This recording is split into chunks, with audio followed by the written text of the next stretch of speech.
Me solicitaron que le hiciera algunas clases de algunas unidades temáticas, así que efectivamente nos vamos a estar viendo durante varias clases.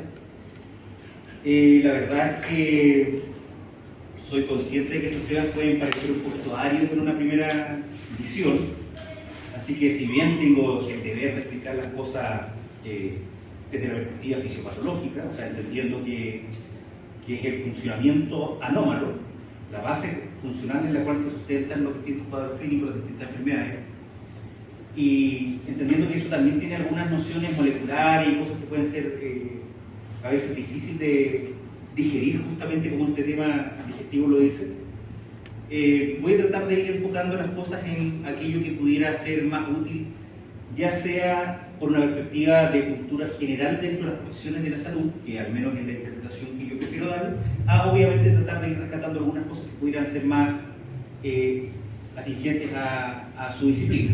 Yo soy médico cirujano de profesión, así que obviamente tengo una perspectiva un poco distinta de las cosas que quizás pueden ser un poco más útiles a ustedes, pero la idea es justamente que, más aún aprovechando que no hay tanta concurrencia, podamos hacer esto de una forma un poco más fluida, resolviendo dudas que puedan surgir, no tengan ningún temor en interrumpir, preguntarme alguna cosa si no entienden. Y bueno, como decidí simplificar algunos de los temas, también creo que vamos a mandar bastante más cortos que la duración inicial presupuestada. ¿Ya?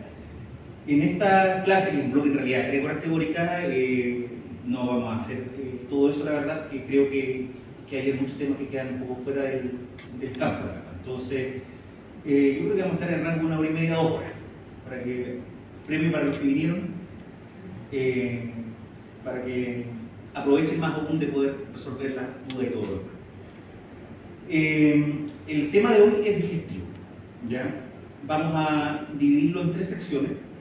La primera parte, que es lo gastrointestinal, entendiéndolo desde esófago, estómago, intestino delgado y grueso. Y eso lo vamos a dividir en 2 bloques, justamente entre lo que sería digestivo alto, o sea, esófago y estómago, que tiene algunos temas que son interesantes. Básicamente, desde el funcionamiento fisiológico, vamos a repasar algunas cosas, algunas nociones generales para que se entienda un poco el tema. Y vamos a hablar de cosas algunas cosas que son bastante prevalentes dentro de todo, que son la úlcera péptica y la enfermedad por reflujo gastroesofágico. Y después, en el otro bloque, vamos a hablar del intestino delgado y el intestino grueso, donde vamos a ver algunas cosas generales también, de fisiología, anatomía y algunos cuadros clínicos particulares, como lo que es el síndrome de malabsorción, la enfermedad inflamatoria-intestinal, y también nociones generales sobre la diarrea y el estreñimiento o constipación. Y el tercer bloque de esto, en teoría es otra clase, pero la verdad esa la corté muchísimo, es la clase de hepatobilía, las cosas del funcionamiento hepático y de las vías biliares. Eso sí está más enfocado, como les decía al principio, nociones generales transversales a todo lo que es las profesiones del ámbito de la salud. ¿Ya? Eso. Entonces, comencemos. Vamos a tener la primera parte con los esófagos gástricos. A ver, nociones generales. ¿Cómo está estructurado el estómago?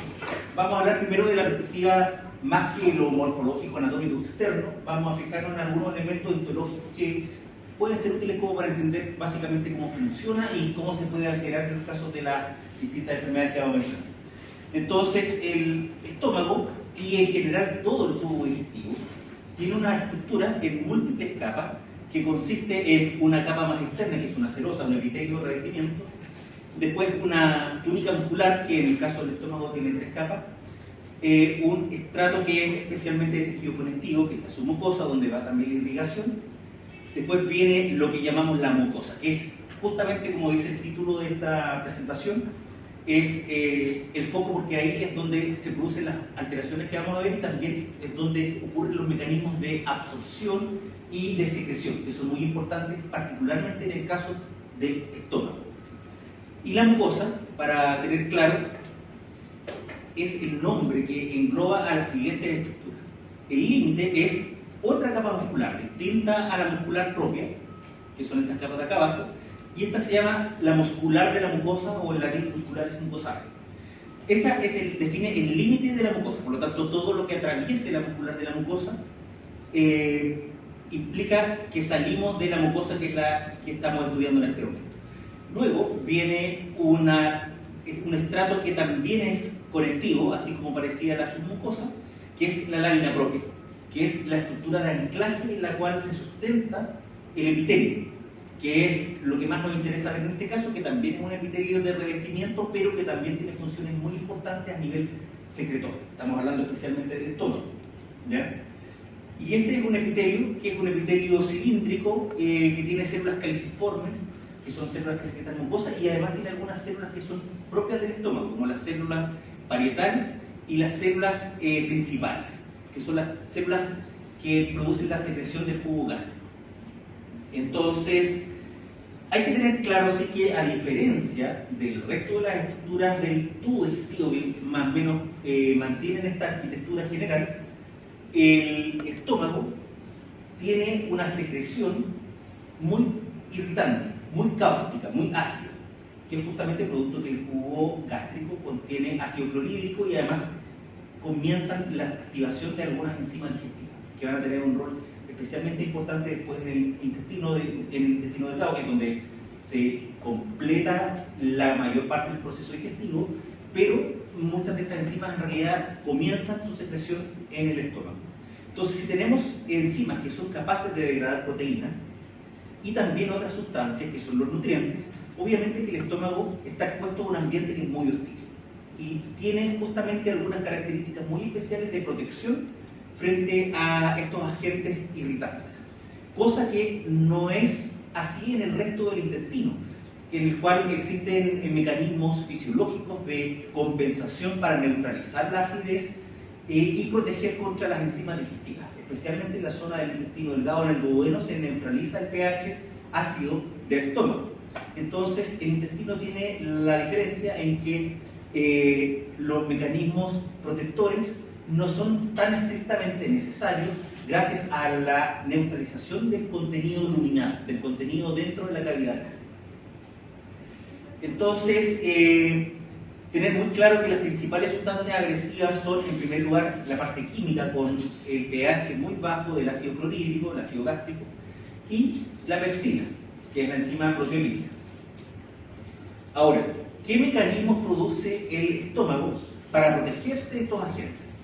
Tal como les dije antes, a diferencia de lo que pasa en el duodeno, donde se neutraliza el contenido que está dentro del lumen, en el caso del estómago existe la secreción local para mantener una barrera protectora que está mediada principalmente por mucinas, que es una secreción mucosa justamente, como lo dice el nombre del revestimiento mucoso, que protegen esta capa de moco que aísla físicamente el espacio químico luminal del epitelio.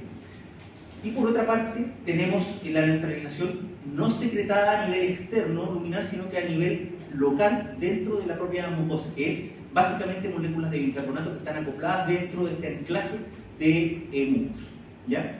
Entonces es importante, de todo esto que les acabo de mencionar, es importante que les quede el concepto de la barrera protectora gástrica, porque eso es lo que se va a ver alterado en justamente los cuadros que vamos a ir explicando más adelante. Entonces, bueno, acá hay un corte histológico, la verdad, solamente se lo muestro como para que vean cómo en realidad esto, en la realidad se puede decir, nuevamente les digo, las capas, la serosa, la muscular, la submucosa y la mucosa, que es la que nos interesa, y ese es el aspecto de este epitelio, en el cual tenemos las zonas más terminales de las vellosidades, y tenemos las zonas más internas, todo esto dentro del estrato mucoso, que son las glándulas, ¿ya? Las glándulas fúngicas, especialmente, que son aquellas que son más enriquecidas dentro de células secretoras. Entonces, algunas cosas que es importante tener claro de esta barrera mucosa. En primer lugar, que el mucus, como lo dice su nombre, viene de estas células de la mucosa y está conformado principalmente por agua.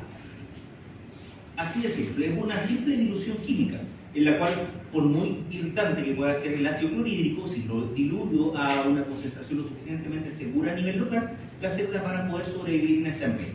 Pero a eso le agregamos además el factor de aislamiento de tejido y de estas estructuras macromoleculares que son las glicoproteínas y además algunos lípidos que justamente generan un espacio viscoso, tal como es la característica del moco a lo largo de todas las estructuras secretoras del tubo digestivo y también de otras vías como la vía respiratoria, pero que en particular en este caso mezclan la viscosidad, que es que básicamente el contenido luminal, el bolo alimenticio que se está empezando a digerir, se deslice y no quede retenido más allá de los movimientos mecánicos que se producen en el estómago. Hay que tener claro que el estómago, las capas musculares, lo que producen es justamente un proceso de mezcla mecánica entre las secreciones ácidas y el alimento. Y ese proceso puede durar dependiendo de la contextura, de las características del alimento ingerido y obviamente de la cualidad de lo diluido que está, de lo acuoso que está. Puede ser una absorción prácticamente instantánea perdón, no una absorción, sino que un paso prácticamente instantáneo hacia el duodeno, hacia el intestino delgado, pero en el caso de los sólidos, que obviamente requieren una desgregación mecánica y una mezcla mecánica, puede tardar algunas horas. Entonces es importante que se mantengan estos movimientos para que no queden expuestas las zonas en una posición, se pudiera decir, estática, detenida, lo cual favorecería que se expongan las células que son por muy protegidas que pueden estar por esta secreción viscosa, necesitan que haya movilidad, ¿ya? Entonces, la característica distintiva dentro de esto, además de la viscosidad que tiene y la hidrofobicidad, o sea, que repele el agua justamente para que se pueda desplazar, es que además está enriquecida en bicarbonato, que neutraliza justamente a nivel local el ácido. Ahora, si bien estos mecanismos que son protectores tienen bastante eficacia a nivel local, estas células igual están expuestas a un ambiente que es con un alto estrés oxidativo y también altas demandas metabólicas secretoras. Por lo tanto, es necesario que las células se estén renovando continuamente, porque la vida media que tienen estas células es muy breve, está en el torno de los 2 o 3 días, que es en general el tiempo ligeramente menor a lo que es la vida de los enterocitos, o sea, las células de los epitelios del tubo digestivo. Ahora, como tiene alta demanda metabólica y es necesario que exista una constante renovación de este epitelio, el estómago anatómicamente tiene también la característica de ser muy irrigado. Tiene al menos 3 a 4 vías permanentes de circulación alternativas que permiten, que favorecen esta demanda metabólica y el aporte de los nutrientes para mantener justamente las demandas de las células gástricas con la oxigenación y la nutrición propia dada. Hay que tener claro que en el estómago es donde comienza el proceso digestivo, pero en el estómago no existe una absorción significativa de nutrientes, más allá de un, comillas, pseudonutriente, que a todos nos puede parecer muy entretenido, pero a nivel metabólico no es tan bueno, que obviamente es el alcohol. El alcohol es el único, comillas, nutriente pseudonutriente que tiene absorción gástrica prácticamente inmediata. Y es básicamente por las características hidrofóbicas que traspasa la membrana celular. Entonces no es la barrera mucosa, que es de por sí hidrofóbica, no es un obstáculo significativo para el alcohol, y por eso se absorbe. Pero el resto de los otros nutrientes a nivel del estómago están todavía como estructuras macromoleculares, o sea, tenemos grandes proteínas que obviamente no son capaces de atravesar la membrana.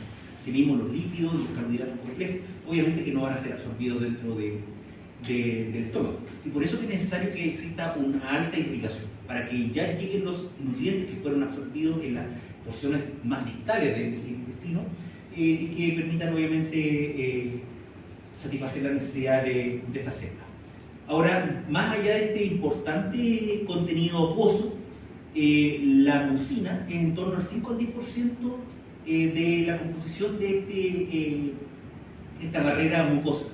Y también existe remanentes de electrolitos que son propios del plasma, en realidad, que van quedando una vez que las células secretoras enriquecen mediante la acción de la bomba de protones, que enriquece el ácido en las células parietales, pero existe una proporción que también en torno, dependiendo de las características del tubo específico, va a ser entre un 1 o un 5% más o menos de otros componentes que son justamente las enzimas, Obviamente que van a entrar en este juego los nutrientes que se van a ir digiriendo en esta primera fase. Ahora, algunas nociones. ¿Cómo es la regulación del estómago en cuanto a la secreción?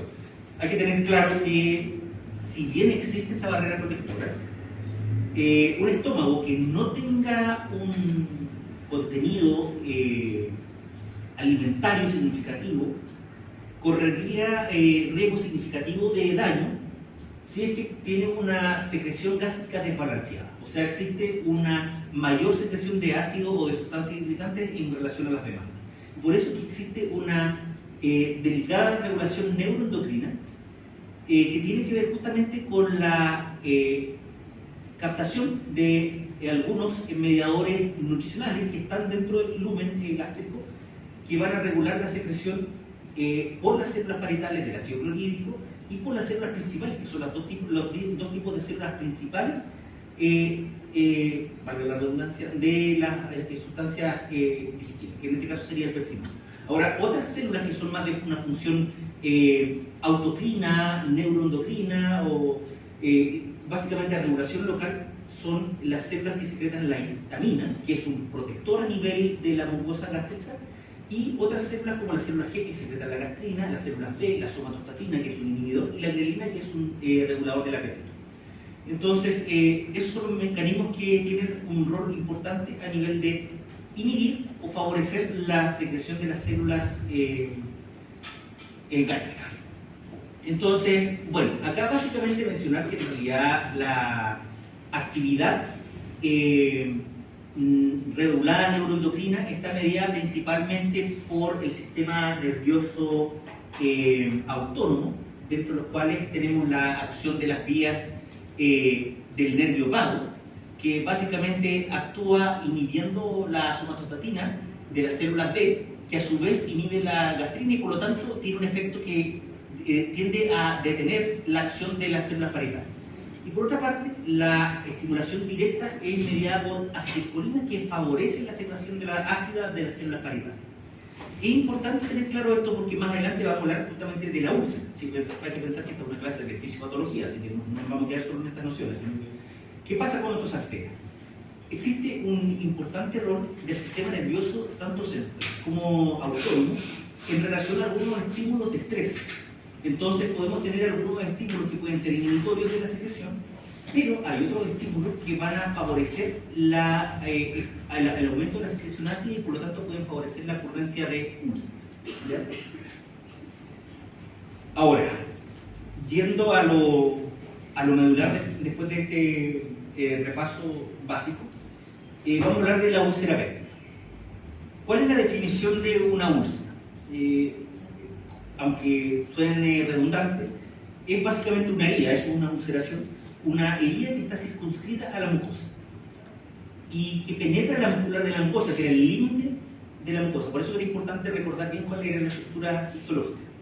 Y cuando se rompe básicamente de forma completa la mucosa, lo que hay bajo es un tejido conectivo y además existen vasos sanguíneos.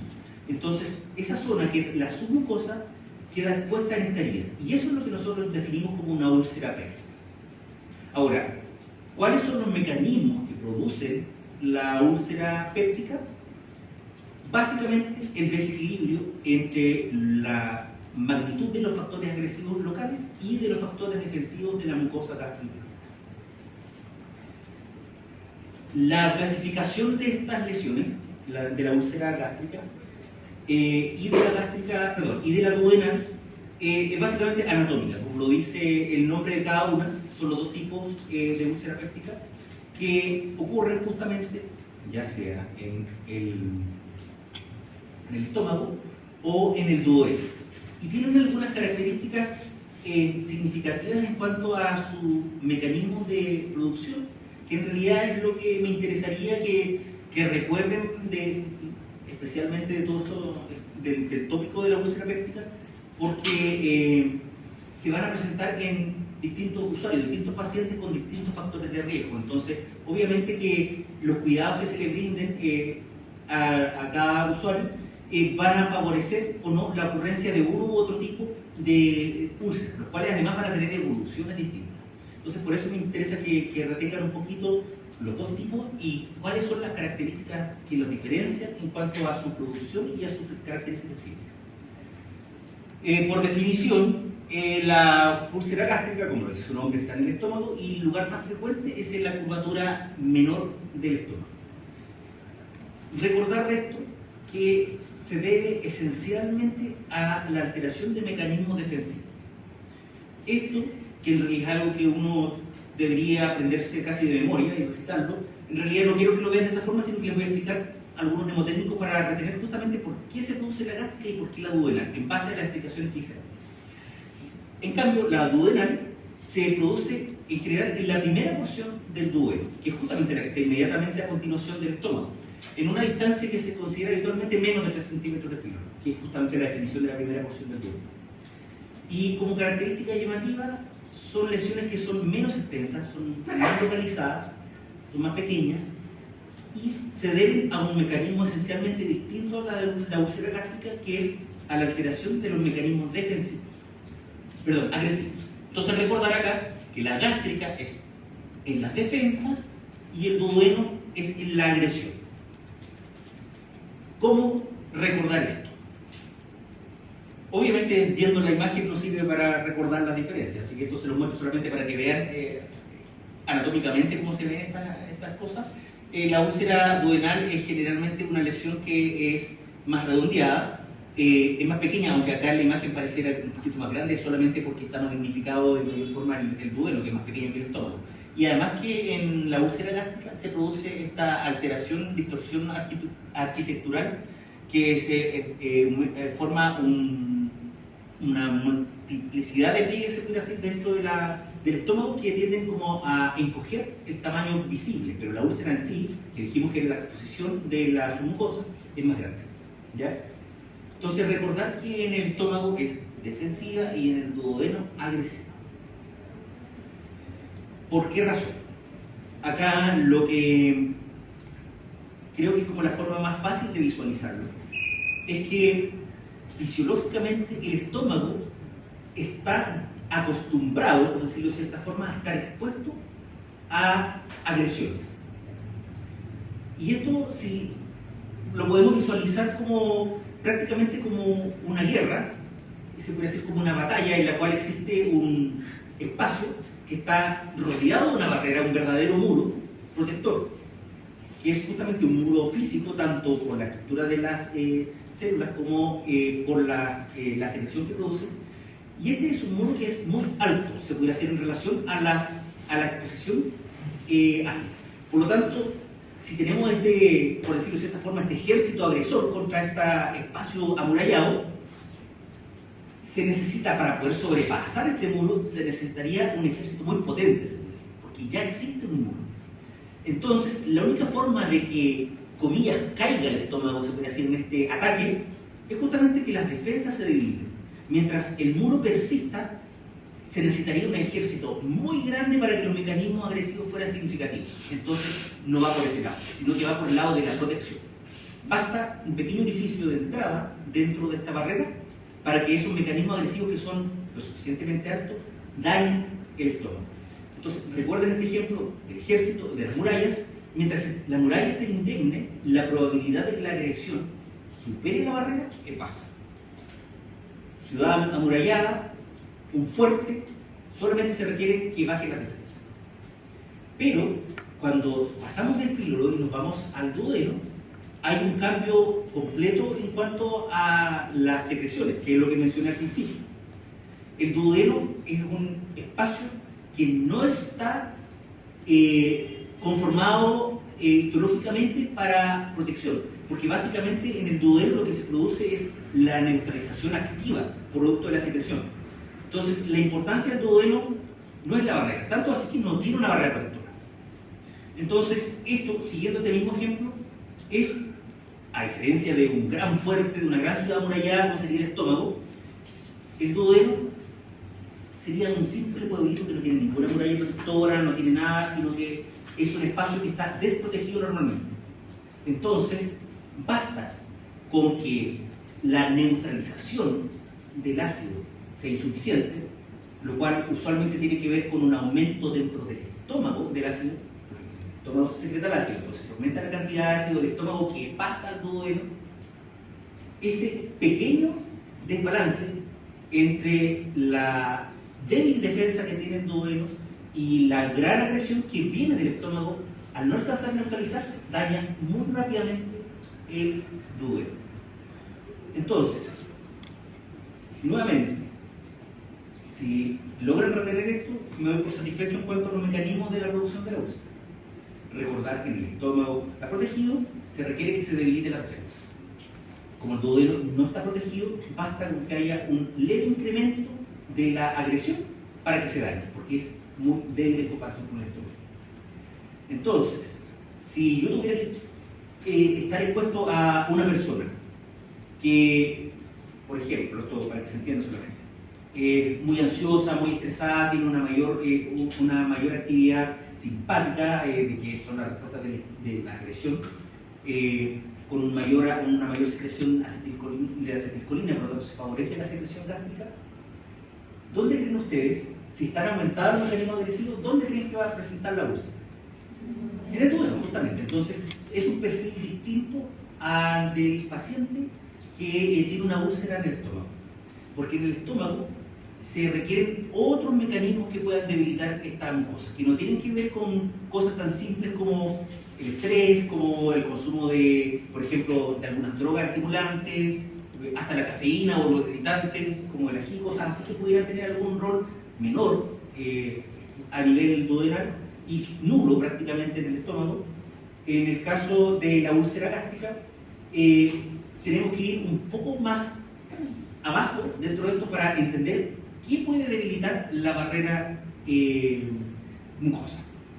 Entonces, acá la idea de este esquema en realidad es entender el concepto de este equilibrio que existe entre la defensa y la agresión, en los cuales, si bien yo hablé de los dos componentes, defensa y agresión, en realidad parte del mecanismo de defensa engloba otra característica que la mencioné antes, que es la capacidad de la renovación celular. Por mucho que se secreten adecuadamente el bicarbonato, el moco a nivel local, si no se produce el adecuado recambio celular, lo cual perfectamente pudiera pasar por un compromiso de la irrigación, si no llega suficiente oxígeno ni suficientes nutrientes a las células, se va a alterar el metabolismo y se va a alterar la renovación celular. Entonces eso también es a la larga un deterioro en la defensa. El mecanismo defensivo es tanto químico como renovación. Entonces esos son los dos componentes de la defensa. Entonces, ¿qué pudiera estar alterando la reparación? Además de lo que mencioné, de la irrigación, ¿se le ocurre alguna otra cosa que pudiera hacer que las células se desvíen de su propósito de proliferar y empiecen a proliferar de forma desordenada? ¿Hay algún cuadro que se le venga a la mente que justamente que se caracteriza por una proliferación descontrolada de la célula? No, el cáncer. Justamente el cáncer, ¿cómo se va a manifestar el cáncer gástrico? Entonces con una úlcera. ¿Ya? Justamente porque las células, si bien están proliferando, no están proliferando hacia células terminalmente diferenciadas, sino que están funcionando, se están diferenciando hacia células anómalas, células que no son útiles, que su único propósito es multiplicarse pero no diferenciarse en células protectoras. Entonces son células que son débiles, son células que salen con facilidad, tanto por la exposición local de la mucosa como por el desprendimiento de las células. Además, recordar que los tumores se producen necrosis y los tumores per se tienen una mayor demanda metabólica. Entonces, eso es la otra importancia de tener claro, que el incremento de la defensa, perdón, el deterioro de la defensa tiene que ver con la secreción, pero también con otras cosas como la menor irrigación o, por ejemplo, la presencia de tumor. Y si nos vamos al otro lado de la balanza, que es la agresión, esto ya lo mencioné largamente con el ácido, con la toxina, pero dos cosas importantes. Que esto es súper útil que lo sepan de cultura general como profesionales de la salud. El uso de los antiinflamatorios no esteroidales, justamente pacientes con dolor e inflamación crónica, tienden a mal usar medicamentos que son de venta libre. Y no me refiero al famoso paracetamol, sino que me refiero a los otros antiinflamatorios de la familia de los AINES, como son el diclofenaco, ibuprofeno, ketoprofeno, ketorolaco. todos los AINES, por mecanismos que voy a explicar más adelante, producen un incremento de la agresión, ¿ya? Y, por último, otro mecanismo específico que es importante que lo recuerden de toda esta clase, es una bacteria que se descubrió hace, bueno, no tanto tiempo, pero en realidad dentro de todo esto ya más de 20 años, ya, o sea, tanto tiempo, pero en su momento fue toda una revolución en cuanto a la comprensión tanto de la úlcera como del cáncer gástrico, que es la bacteria Helicobacter pylori, ¿ya? Esta bacteria es importante que le suene como nombre y recuerden algunas características porque es una bacteria que es muy habitual, muy común y que es, toda la evidencia científica a la fecha ha demostrado que es responsable de la inmensa mayoría de los casos tanto de úlcera como de cáncer. Entonces, factores de riesgo para presentar la úlcera péptica. Obviamente, lo que les acabo de decir, la infección por el Helicobacter pylori. Y bueno, lamentablemente algunas cosas de la comida buena vida, de la diversión. Lamentablemente el alcohol, por un tema básicamente químico, además de ser un irritante directo, el alcohol produce desnaturalización de la proteína. O sea, de hecho por eso se utiliza de desinfectante. Pero además, al ser hidrofóbico, si bien el alcohol tiene un componente tanto hidrofílico como hidrofóbico, mixto, obviamente también eso favorece la disminución de la barrera por desprendimiento de la célula, produce una descamación de la célula. Además de las alteraciones metabólicas propias del metabolismo del alcohol, de la agregación del alcohol hacia el tejido de la vitamina D. El hábito tabáquico, que bueno, el tabaco es responsable de un montón de cosas malas, la verdad, así que es casi como de perogrullo asumir de que el alcohol y el tabaco son factores de riesgo. Y algunas drogas estimulantes. ¿Por qué razón? Porque las drogas estimulantes, que acá puse las más llamativas como la cocaína o la anfetamina, pero en realidad podemos considerar algo más inocuo, comillas, como por ejemplo la cafeína también, que obviamente se requerirían dosis muy altas y de forma consistente como para ser un verdadero factor de riesgo. En realidad la cafeína es bastante segura, ¿sí? Pero básicamente tiene que ver con la hiperactividad simpática, ¿ya?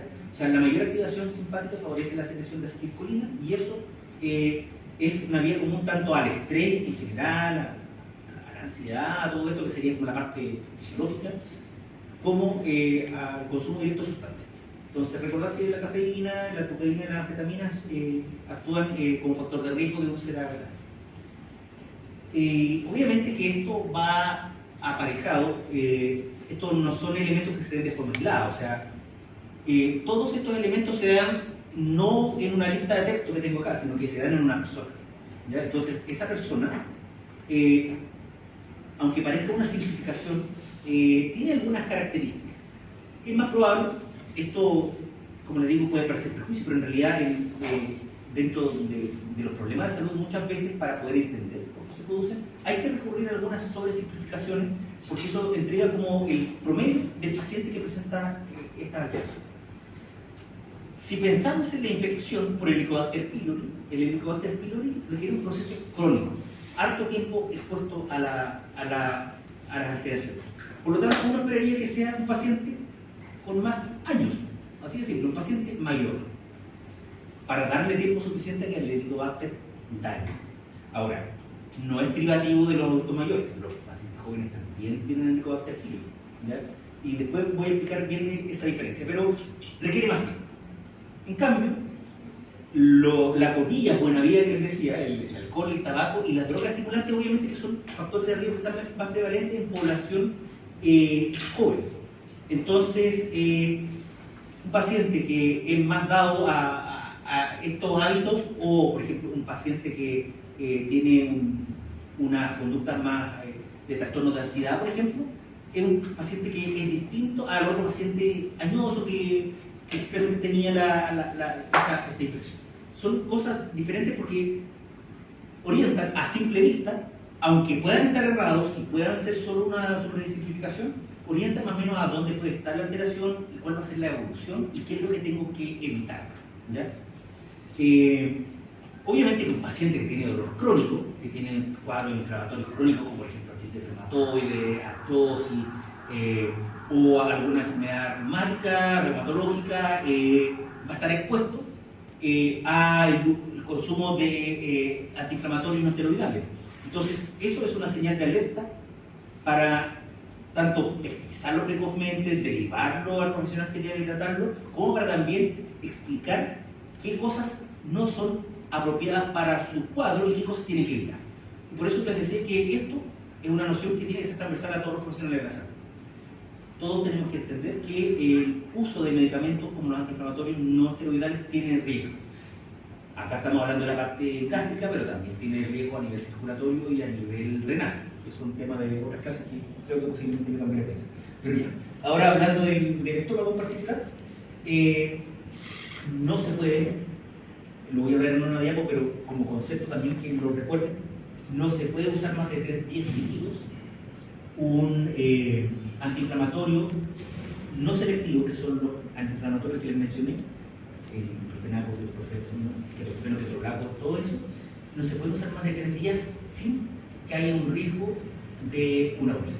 No quiere decir que toda persona que tome más de 3 días tenga una úlcera, sino posiblemente la gran mayoría del país y del mundo estaría con una úlcera sangrante.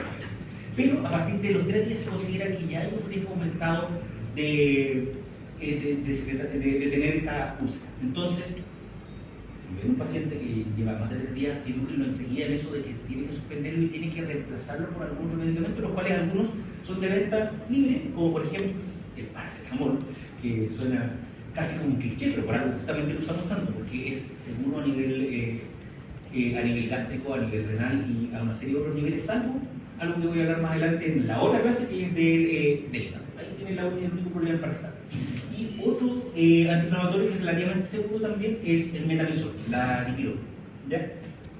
Ahora existe una familia específica de antiinflamatorios que son los anti-COX-2, el celecoxib, el toricoxib, parecoxib, que son más caros además y que tienen la gran ventaja sí que son selectivos para una enzima específica que es la COX-2, que es la encargada del dolor específicamente y no la encargada de la protección gástrica.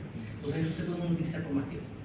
Entonces pacientes con enfermedades crónicas dolorosas podrían estar usando tanto paracetamol, diclofenaco como los selectivos para el COX-2. Ahora, otro factor de riesgo casi de lógica, se podría decir, es el ayuno prolongado. ¿Por qué razón? Porque existe una secreción basal que, si bien es reducida del jugo gástrico, está presente.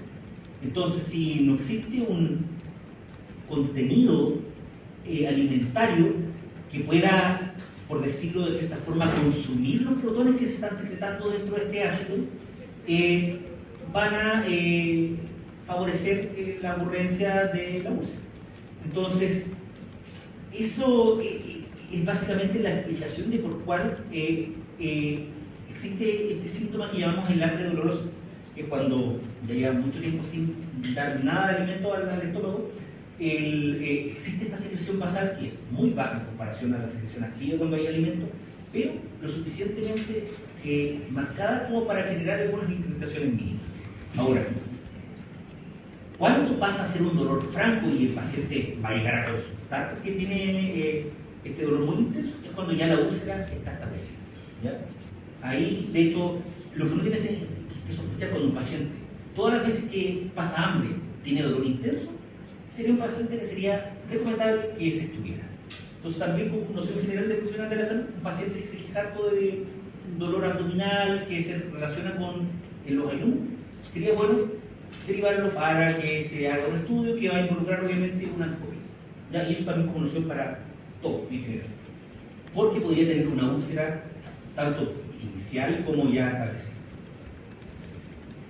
Acá vienen algunas cosas moleculares que quería simplificar, pero lo que les voy a pedir que recuerden de esto es que existen dos isoformas de la enzima ciclooxigenasa, que es la mediadora de todas las vías de inflamación. Y una es la COX-1 y la otra es la COX-2, súper original el nombre. ¿Ya? La COX-1, la primera, está asociada al dolor. Entonces, aquí como neumotécnico, de las COX, la primera es el dolor. Y justamente si nos interesa atacar algo, perdón, la primera es la protectora. Y la La segunda, perdón, es la indicada para el dolor. Entonces, si nosotros nos interesa preservar la protección gástrica, nos interesa evitar la acción sobre la COX-1 y enfocarnos en la COX-2, que es lo que mencionaba. De las dos formas, entonces, tienen un mecanismo distinto de acción, y si tenemos la posibilidad de que haya fármacos selectivos, obviamente que vamos a privilegiar la inhibición de la COX-2, que es la mediadora del dolor. Ahora, no olvidar que más allá de esta inhibición de las vías de señalización, químicamente algunos AINES, en particular un ejemplo del simple nombre, la aspirina, el ácido acetilsalicílico, es un ácido. Químicamente, si bien es un ácido débil, es un ácido. Entonces va a incrementar los factores agresores, que es el ácido clorhídrico. En comparación con el ácido clorhídrico, puede las características químicas, la pK sub A y el pH que se produce es menor. Pero si hay un paciente que consume una dosis muy alta de aspirina, que no es raro que suceda, obviamente puede haber un efecto citotóxico directo, producto de la mayor acidez. Entonces hay tanto alteraciones en las vías de señalización como efectos directos a nivel celular. Y finalmente, todas estas vías que tienen que ver, bueno, yo la clase se subió ya, así que ahí les pueden dar un vistazo, la verdad. Una cosa sí que me interesa como destacar extra de lo que pueden ver acá, es que va a haber daño en la mucosa, producto del deterioro de los factores protectores, pero también hay otra cosa que tienen todos los COX, los AINES que actúan a nivel de la COX, que es algo que nos interesa para otras enfermedades, que es la actividad antiagregante plaquetaria. Usamos la aspirina para tratar los infartos, ¿ya? Y eso es muy bueno cuando tenemos un infarto, porque nos interesa inhibir la formación del trombo plaquetario. Pero, si tenemos una úlcera donde hay exposición de los vasos sanguíneos de la submucosa y llega este ácido cáustico irritante, ¿qué nos va a interesar? Nos va a interesar que si llega a romperse el vaso y sangra, se pueda formar adecuadamente el tapón plaquetario para detener el sangrado. Una cosa tan simple como alterar los mecanismos de la formación de los coágulos puede ser muy dañino en el caso de una úlcera, porque el paciente básicamente va a sangrar de forma incoercible, va a sangrar de forma continua. Y la única forma de cohibir ese sangrado va a ser tratando la úlcera con fármacos que voy a mencionar más adelante, o bien cauterizando localmente con una endoscopia, ¿ya? Porque los mecanismos de formación del trombo planetario ya están alterados, y esto no es solo con la aspirina. Todos los AINES tienen un efecto que es antiagregante plaquetario, con la salvedad de que la aspirina produce una alteración irreversible a nivel de las plaquetas. Entonces, la aspirina, una característica que tiene, y por eso usamos la aspirina en el infarto, es que las plaquetas quedan alteradas hasta que se destruyen. Entonces, toda la vida media de las plaquetas va a estar el efecto de la aspirina, y eso en promedio unos 7 días desde que se consumió la aspirina hasta que finalmente se renuevan todas las plaquetas circulares. En cambio, los otros AINES producen esta alteración, pero tiene un tiempo menor porque no es irreversible. Entonces, cesa el efecto sin tener que eliminar toda la plaqueta, ¿ya? Hasta el momento, con todo lo que les he dicho, ¿se va entendiendo más o menos la idea de las úlceras? Ya, ahora tengo que hablar del Helicobacter pylori. ¿Qué hace esta bacteria? Tenemos un montón de bacterias que pueden estar presentes dentro del estómago, a pesar de que el estómago se considera una cavidad relativamente estéril. Digo relativamente porque no es una esterilidad absoluta. ¿Por qué razón estéril? Porque no hay bacterias presentes que lo coloricen sin que haya una alteración de la barrera mucosa. La misma viscosidad de la barrera mucosa hace que las bacterias se degilicen y no se logren adherir. Pero por otra parte, obviamente que el principal mecanismo destructor de la bacteria es el ácido. De hecho, esa es la idea de que exista el ácido gástrico, no solamente de desnaturalizar la proteína y favorecer el efecto digestivo de la degradación a nivel del tracto digestivo y tal, sino que también la destrucción de las bacterias que vienen, obviamente, presentes dentro del alimento ingerido. Entonces, se requieren bacterias que sean resistentes a esta acidez, que además sean capaces de anclarse a la secreción mucosa. Entonces, por eso acá no estamos hablando de 500 tipos de bacterias que estoy inventando un número, básicamente, que van a ser las miles de bacterias que vamos a ingerir diariamente en todos los alimentos. Nosotros no esterilizamos los alimentos cuando los comemos. Lo más cercano a eso sería la cocción de los alimentos, que reducimos la carga bacteriana y obviamente hay algunas bacterias que son más termosensibles que se destruyen. Pero la acidez gástrica es lo que hace que en el estómago normalmente no haya bacterias colonizadoras, a diferencia de lo que pasa a medida que vamos avanzando en el tubo digestivo. Y obviamente, si terminamos ya en el intestino grueso, que ya tiene toda una microbiota muy rica, con bacterias que son bastante adaptadas, pero que además son protectoras. Como el estómago no está habituado a tener estas bacterias, se requieren bacterias resistentes. Y el Helicobacter pylori tiene lo que técnicamente llamamos factores de virulencia. Son factores que lo hacen más resistente. Y no es que la bacteria sea inmortal per se porque sí, al pH. No, se destruye la bacteria si yo la pongo directamente al ácido. Pero, ¿qué es lo que hace? Que la bacteria tiene algunos mecanismos de evasión local de la acidez gástrica. Entonces, la bacteria lo que hace es anclarse más profundamente dentro de esta barrera mucosa. Entonces, la bacteria se aprovecha, comillas, se aprovecha de los mecanismos protectores y penetra dentro de esta barrera y la debilita desde adentro. Entonces, por eso, acordarse bien cuando hablábamos de esta muralla, de las localizaciones, de todo esto, el Helicobacter, su acción principal es debilitando los mecanismos defensivos gracias a que se aprovecha de ellos para resistir el ácido. Entonces, para eso tiene proteínas específicas de adhesión al epitelio gástrico. Y esto es importante recordarlo porque son específicos del estómago. El Helicobacter pylori no se ancla con la misma eficacia al resto del tubo digestivo. Además, tiene algunas enzimas específicas que tienen actividad ureasa, que lo que permiten es básicamente ir degradando y neutralizando algunos componentes tanto del jugo gástrico como de la barrera mucosa. Y también genera la producción de fosfolipasa, que también degrada el moco gástrico, como también algunas citoquinas que van a gatillar una respuesta proinflamatoria. ¿Cuál es el problema?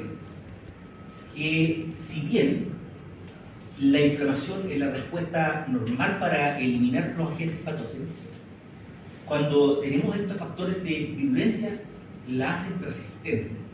Entonces, tenemos una inflamación que no se resuelve porque no se logra eliminar la bacteria.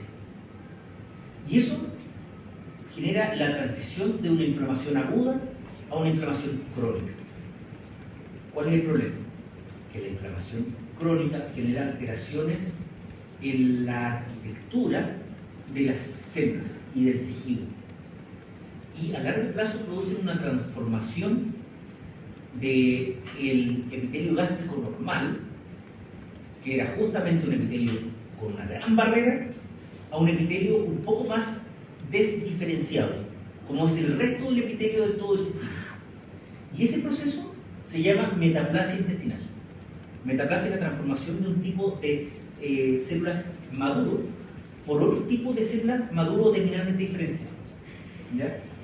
Y eso está dentro de la vía de transformación de células malignas, porque esta transformación de un tejido maduro a otro tejido maduro, finalmente, cuando se sostiene mucho tiempo, lo que termina siendo es inefectivo y se termina transformando en células ya no diferenciadas, sino que desdiferenciadas. Y esa fase es la fase previa a la malignización.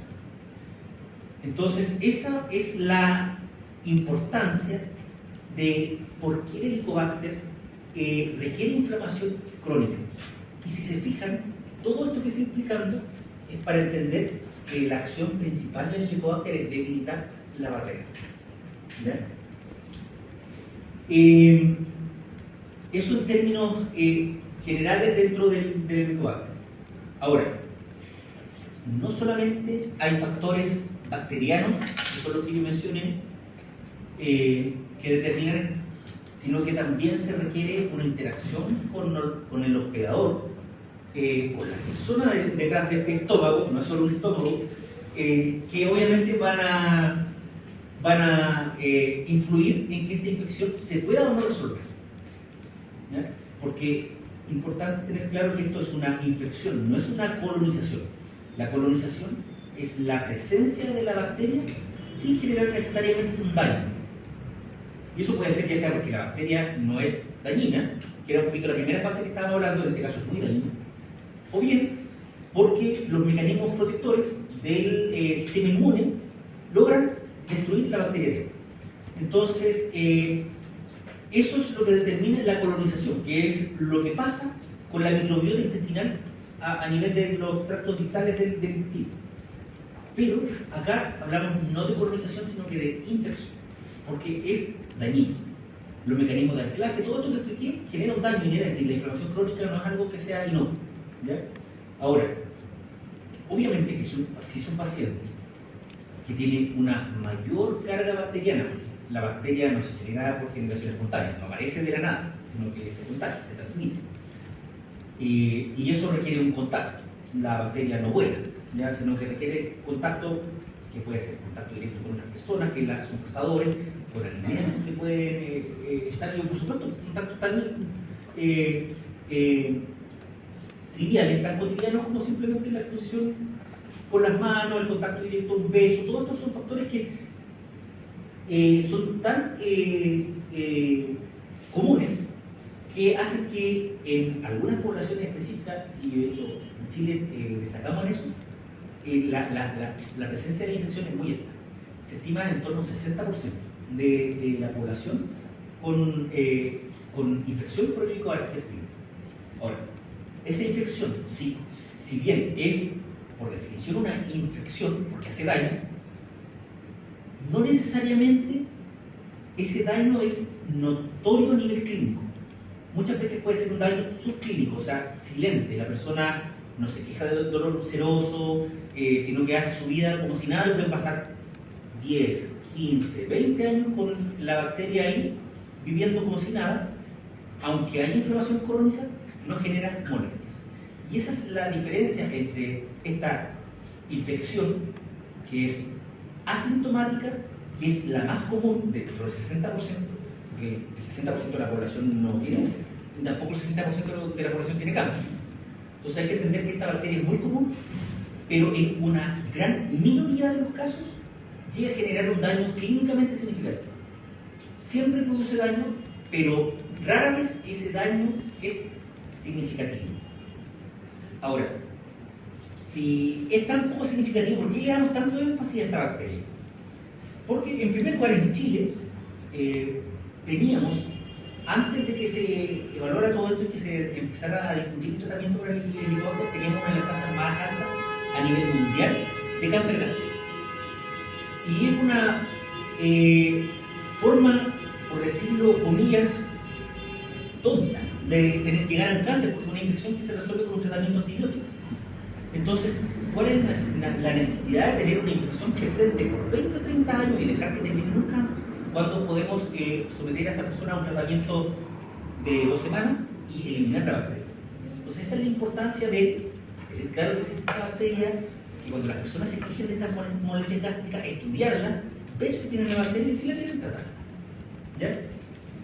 Entonces, ¿por qué explicaba todo esto? Porque obviamente que la duración de la infección es determinante. Si una persona joven se detecta a tiempo, la bacteria se va a eliminar y posiblemente no se va a producir la transformación del epitelio gástrico al epitelio intestinal, no se va a producir esa metaplasia. ¿Ya? Otra cosa importante es la localización dentro del estómago. Yo les mencionaba que existían localizaciones privilegiadas de forma negativa, así como era la curvatura menor del estómago y la primera porción del duodeno. Obviamente que por las características anatómicas que expliqué antes, la curvatura menor del estómago es la zona donde va a ser más fácil que se ancle, porque es la que tiene la mejor barrera de protección y la bacteria requiere la barrera de protección. ¿Ya? Entonces no es lo mismo donde se produzca la alteración para que esté la bacteria o no esté la bacteria. Y bueno, esto es como el cliché para todos los cánceres, para todas las enfermedades que no tenemos bien clara la causa, es que existen factores de predisposición química. Obviamente no todas las personas, todos pueden, el 60% pueden estar infectados, pero algunos pueden no tener ninguna de estas cosas, pueden ser comparables y igual algunos van a evolucionar hacia cáncer, algunos van a evolucionar hacia úlcera y otros van a seguir su vida como si nunca hubieran tenido la bacteria. ¿Ya?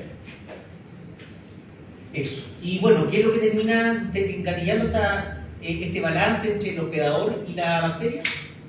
La ocurrencia de esta secuencia de factores, desde la gastritis crónica, o sea, la inflamación del estómago en una primera fase, después ya la formación de la herida, la úlcera péptica, y la formación de algunos cánceres, como pueden ser algunas alteraciones de tipo neuroendocrino, como los MALF, pero principalmente cáncer gástrico. Entonces, tener claro acá que esta bacteria produce el daño en la mucosa y la mediación de este daño, si bien es principalmente por el anclaje en la barrera, que es lo que expliqué todo este rato, hay a lo menos un 10 o 15% de los pacientes que no solamente van a tener el deterioro de la barrera, sino que además van a tener alteración en los factores agresores. ¿Ya? Entonces la bacteria produce ambas vías. Y por eso les explicaba al principio que, si bien existen dos perfiles distintos, la úlcera gástrica y la úlcera duodenal, el Helicobacter pylori está implicado en ambos tipos de úlceras, porque justamente en torno a un 15% puede tener además hipersecreción de ácido. Entonces, tener claro que en ambos aspectos es importante erradicar el Helicobacter. ¿Y cómo es mediado esta hipersecreción? Inhibiendo la secreción de la somatostatina. ¿Ya? La somatostatina es inhibidora de la secreción gástrica, por lo tanto, si inhibo la somatostatina, aumento la secreción de ácido. Así es. Y eso se ve por dos cosas. Tanto por una atrofia de la mucosa, como en el caso del incremento de la secreción de la somatostatina, como por la hipocloridemia, que es tanto consecuencia de la alteración de la barrera defensiva, que está conformada justamente por estas células principales, las células secretoras, se van diferenciando. Por otra parte, la misma atrofia de la mucosa hace que haya menos células productoras de ácido. Entonces, si bien en una primera fase puede haber más ácido, cuando ya se produjo el daño, la pared gástrica va a producir menos ácido. ¿Ya? ¿Por qué me interesa que recuerden eso? Porque los pacientes, si bien la gran mayoría tienen que tener el Helicobacter para llegar a tener una úlcera o tener cáncer gástrico, no es raro que se les haga una endoscopía, se les hace el test de ureasa y salen con el test negativo. Entonces uno dice, bueno, pero ¿qué pasó? No tiene el Helicobacter, este paciente me engañó y en realidad es cocainómano. No sé, pensando en los otros factores que podían estar implicados aparte del Helicobacter. Pero no pasa eso, sino que como parte del proceso de transformación implica la desdiferenciación y la generación de un epitelio que es intestinal, no gástrico, resulta que la bacteria vivía feliz dentro de este epitelio gástrico. Pero cuando el epitelio finalmente por culpa de ella misma se transforma en intestino, ya no le gusta la bacteria, ya no tiene la barrera mucosa donde anclarse, ya da lo mismo que neutralice el ácido porque ni siquiera va a haber ácido. Entonces, ¿qué pasa? Cuando va mucho tiempo de inflamación crónica, la bacteria se muere, está negativa. Entonces, una endoscopía con un test negativo no significa que nunca haya tenido la bacteria, sino que muy probablemente la tuvo y por eso tiene la gastritis atrófica. Y finalmente tiene la úlcera o el cáncer. Pero ya la alteración es tan significativa que ya terminó matando su propio nicho en el cual prolifera. ¿Ya?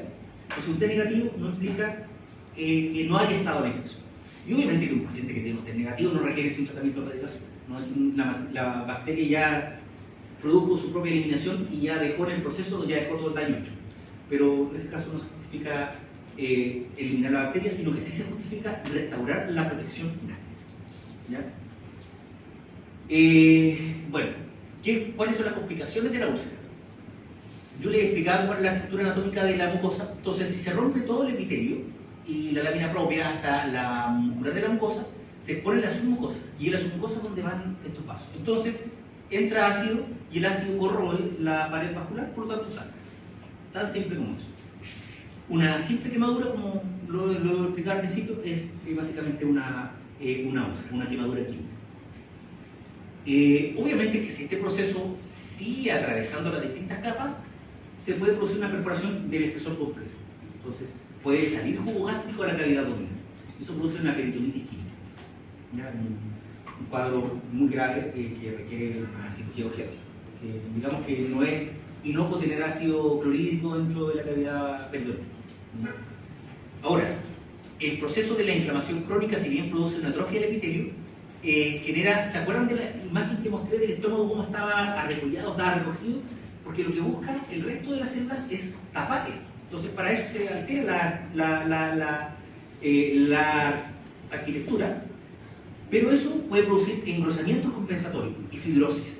Entonces, dependiendo de la localización, si esta estructura muy enrollada que se genera para tapar es muy gruesa, puede terminar tapando la salida del estómago. Entonces puede producir una obstrucción.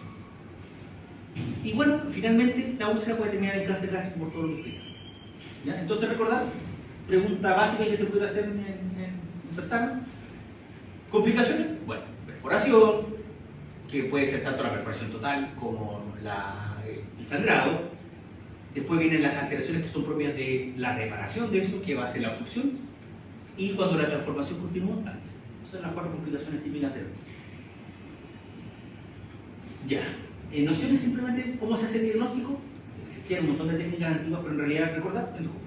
Así es. Entonces, un paciente que tenga dolor abdominal y que use antiinflamatorio o que use estimulantes, cualquiera de estas cosas, es bueno derivarlo para que se estudie, y eso obviamente el médico que lo va a atender debería solicitarle una endoscopia digestiva.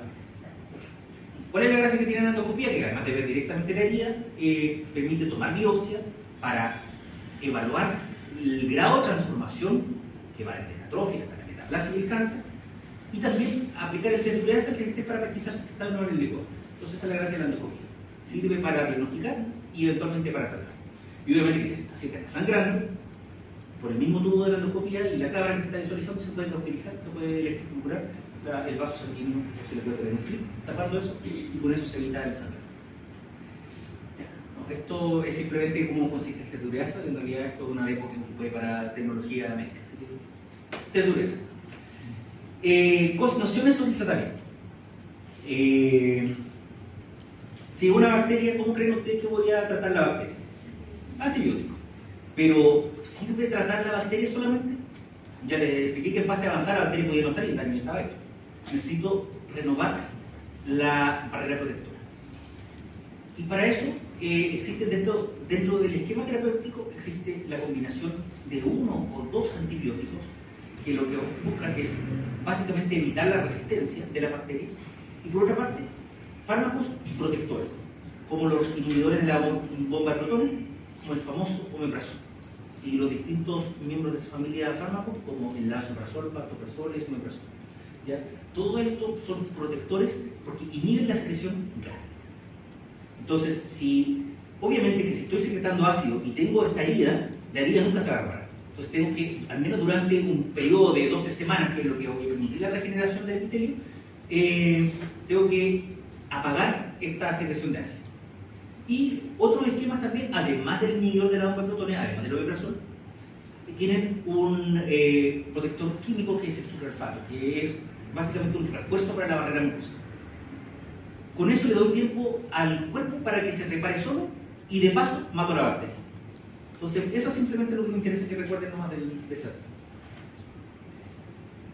Eso es lo que les quería comentar sobre estómago y úlcera gástrica. ¿Cuál era el dijo, las inhibidores de la bomba protones y ya? Son otros medicamentos que son protectores de la barrera, como el sucralfato, pero es el nombre del fármaco, no necesitan memorizarse. Protectores de la barrera gástrica, y ese uno en particular es el sucralfato. ¿Ya? ¿Se entiende todo lo que hemos ido diciendo hasta el momento? No sé si tienen alguna duda antes de cambiar de tema. Ya. Ahora vamos a pasar a la otra parte del tubo digestivo. Una cosa que creo que me salté la diablo, pero se lo voy a mencionar, porque de hecho creo que la pasé ahora. Antes de ir al intestino delgado, quería mencionarles algo sobre el esófago. El esófago tiene un epitelio y una mucosa que es distinta a todo el resto del tubo digestivo también. Porque a contar del estómago hacia adelante, el epitelio es un epitelio simple cilíndrico. ¿Qué significa eso? Un epitelio que tiene una sola capa de células y que son alargadas, cilíndricas. Dentro de las cuales hay células que son especializadas, que son las células secretoras, las células lisiformes, las principales, etc. Pero el esófago es un órgano que no tiene una función de absorción, sino que solamente tiene una función de conducción. Y tiene un epitelio que es completamente distinto, que es un epitelio que es plano estratificado. ¿Qué significa eso? Que tiene múltiples capas de células y que son células aplanadas. Se asemeja mucho a otras mucosas, como la cavidad oral, que es básicamente la continuación. Por ejemplo, parte del epitelio urinario y geniculinario, y la piel. Se parece a la piel, con la salvedad de que la piel tiene un estrato córneo, un estrato protector de la queratina. En cambio, el esófago es básicamente la misma arquitectura, capas de células planas, pero que no tiene la queratina. Entonces es un epitelio que, por simple deducción, ¿cómo creen ustedes que va a ser en relación con el resto? ¿Va a ser más resistente o menos resistente? Es más resistente porque es más grueso, se parece a la piel. Entonces, lo único que uno necesita en el esófago es que se deslice adecuadamente, y para eso tenemos la secreción mucosa, y que no se perfore con los alimentos, porque los alimentos están recién comenzando el proceso de la masticación y por lo tanto pueden haber algún daño mecánico, entonces necesita ser grueso, protección. Entonces, el esófago, a diferencia del resto del intestino, incluyendo el estómago, es aún más resistente. Pero es una resistencia que es esencialmente mecánica, no es química, no estoy secretando ácido. Entonces, como es un órgano de tránsito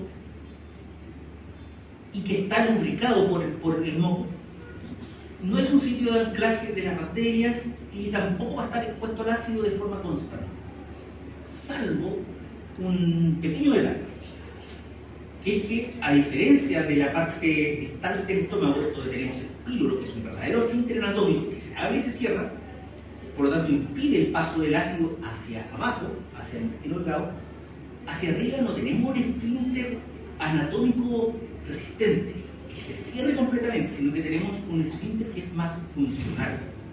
¿A qué me refiero con que sea funcional? Que depende básicamente de la contracción de otra musculatura que está alrededor de eso. ¿Y qué músculo es? El diafragma.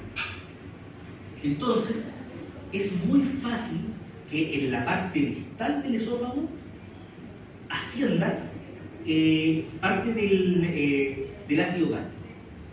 Y esa alteración que se produce en un cuadro llamado la enfermedad por reflujo gastroesofágico.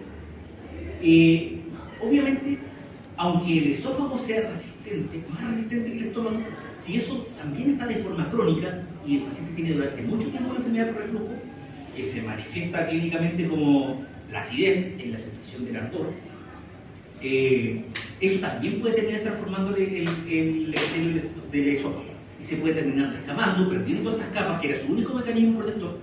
Era un tema de grosor, era una protección mecánica, ¿sabes? No la gran protección que otro, que era un epitelio más débil, pero con más sustancias químicas. Y ese epitelio, al descamarse, se puede terminar transformando, diferenciando el tipo de epitelio del resto del tubo digestivo, que es un epitelio cilíndrico simple, una sola capa. Y eso también se llama metaplasia intestinal, tal como pasaba en el esófago, en el estómago. Y eso condiciona un cuadro que se llama el esófago de Barrett, que también aumenta el riesgo de cáncer. Pero en este caso, estamos hablando del esófago, por lo tanto, cáncer, eso. ¿Ya? Eso, para que lo tengan como claro. Entonces, pero eso no tiene que ver con la vía del ectoarte pylori, sino que tiene que ver con otra vía, que es la vía del reflujo, acidez local, alteración en el epitelio, que finalmente puede aumentar el riesgo de cáncer. Y eso se llama esófago de Barrett. Ya. Miren, no sé, queda una parte un poquito más extensa que la parte intestinal y después unas nociones breves del hígado. No sé si prefieren que hagamos la pausa ahora, porque hay que hacer una pausa entre medio, o si la hacemos después, pero la parte del hígado súper rápido. No sé qué prefieren. Si están muy cansados, porque no es, ya está escuchando bien ganando todo el rato, pero si quieren, hacemos la pausa ahora o comienzo de lleno con esto. Ustedes me dicen. ¿Quieren la pausa ahora? Sí, por favor. Ya, entonces miren, son las 11:30, vamos a redondear. Ya, demos los 15 minutos ahora y ahí entramos de lleno a esto, porque vi la diapo porque me acordé que se viene un poquito más. Ya. Entonces vamos a seguir hablando ya de lo que viene después del esófago y del estómago.